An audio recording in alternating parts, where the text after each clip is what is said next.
तुम्हा सर्वांना जागतिक पर्यावरण दिवसाच्या हार्दिक शुभेच्छा।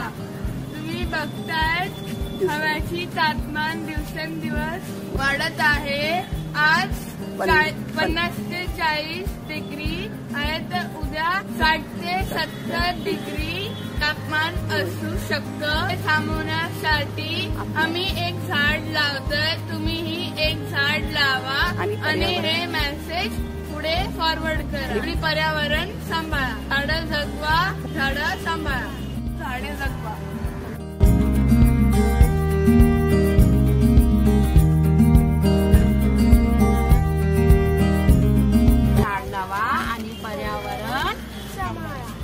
झाडे लावा, झाडे जगवा। आज एक झाड लावत आहे, तुम्ही पण एक झाड लावा आणि पर्यावरण वाचवा। झाडे लावा, झाडे जगवा। हवामान व पर्यावरण याची जागरूकता करण्यासाठी पर्यावरण